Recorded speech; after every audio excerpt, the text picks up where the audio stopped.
Okay, meron na naman tayong bagong reaction video at ito siya. Sabi niya, ang hirap pala talagang maging nanay. 7 months pa lang ang baby ko pero kailangan ko na raw magtrabaho dahil hindi na kaya ng asawa ko na bayaran lahat ng bills. Pure breastfeeding mom ako at wala kaming refrigerator kaya hindi ako makapag-store ng gatas. Nanghihinayang ako kasi natatakot akong humina ang supply ko kapag nagtatrabaho na ako. Ang hirap lang kasi, parang baby ko pa ang kailangang mag-suffer sa sitwasyon namin. Wala pa siyang 1-year-old at natatakot ako lalo na kapag nagkakasakit siya. Sasabi ko sa inyo kaya talagang sa mga mag-aasawa dyan, Diyos ko talagang piliin yung mabuti ang mapapangasawa nyo. Piliin yung mabuti, kilalanin yung mabuti ang lalaking pipiliin nyo. Dahil ako ay dumaan na sa ganyang sitwasyon ng buhay. Diyos ko talagang naging mapusok ako ng kabataan ko, kaya wala din akong naging idea kung paano ba yung, alam mo yung pag yung pumasok ka sa isang relasyon, go lang ng go. Akala ko noon ay ganun, hindi pala. Meron pala yung, totoo pala talaga yung tinatawag na kilalanin mo muna yung lalaking pipiliin mong makasama sa magiging buhay mo. Hindi ka makapasok ng lalaki sa buhay mo nang hindi ka sigurado kung ano rin ang magiging future mo. So, totoo talaga yan, okay?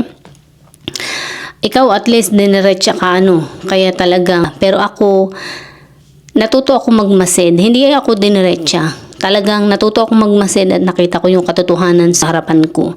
Wala nagsabi sa akin, hindi niya sinabi sa akin, pero nakita ko yung sitwasyon na wala akong choice. Alam mo yun? Na para akong pumasok sa isang sitwasyon na para napasubo ako ganun. Kasi dinala ako sa bahay niya na, alam mo yun, na hindi man lang namin napag-usapan kung ano yung magiging buhay ko. And nung time na yun is medyo tahimik talaga ako at nagmamasid nga ako. Hindi ko alam kung dapat ba akong magsalita or wala akong lakas ng loob na magsalita or manindigan. So yun na nga, nakita ko ang sitwasyon.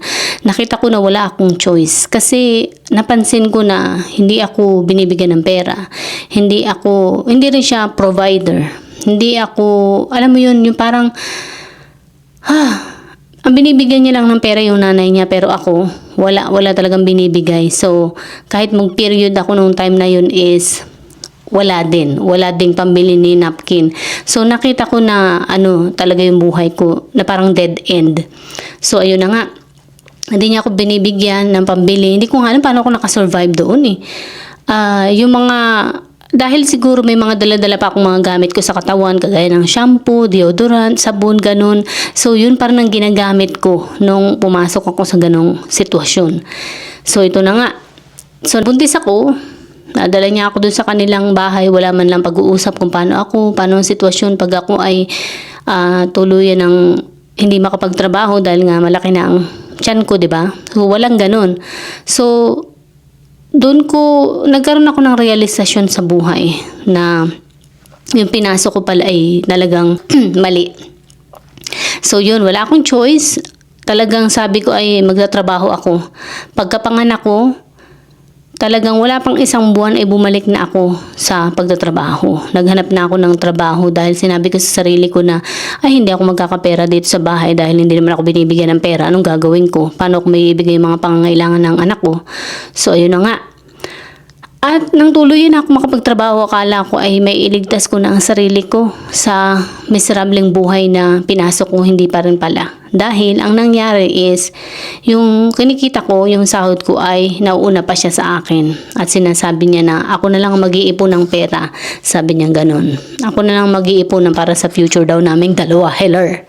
Pero wala. So sinubukan ko na sabi ko, sige, bibiling ko na lang yung mga kailangan ng anak ko. Lahat yun, nabili ko hanggang sa wala nang natira. Kasi nga binili ko sa lahat ng kailangan ng anak ko. Hinahanap niya yun, nasa na daw yung sahod. Bakit daw yun lang? Bakit daw ganito ganyan? Diyos ko, kapal ng pes, no? Hindi na nga nagpo-provide ni diaper ng anak niya. Tapos tatanungin pa ako kung nasa na yung sahod ko. Hello, binili ko ng gatas, binili ko ng diaper ng anak ko. Lahat ng kailangan ng anak ko, binili ko ganun. Hanggang sa natauhan ako, sabi ko, para palang yung pinasok ko ay pumasok lamang ako sa isang buhay na parang gagawin niya akong nanay niya, ganun. Tapos siya ay isa ko pang anak, ganun. Naging 2 anak ko kahit isa lang anak ko. So yung anxieties na dala-dala ko sa dibdib ko ay lalong lumaki. But then, nadiskubre ko kung paano ko alisin yung sarili ko sa ganung buhay.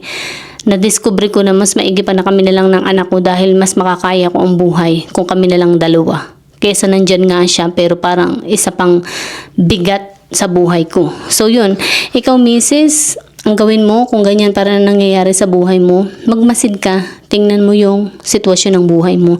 Tingnan mo kung may pagbabago sa buhay mo. Dahil sabi ko sa iyo, hindi yan magkakaroon ng pagbabago kung wala ka rin gagawin sa buhay mo.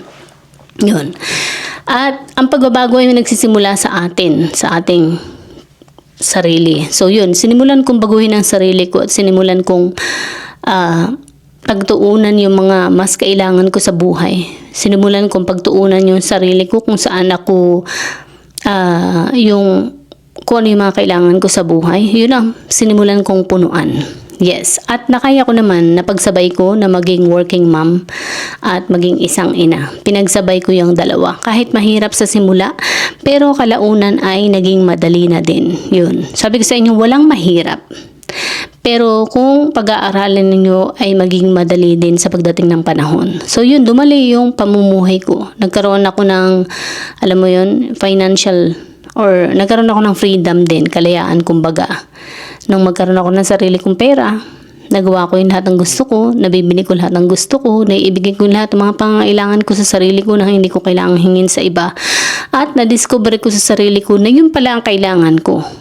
Na yun palang sarili ko ang dapat kong pagtuunan ng pansin at dapat kong tulungan.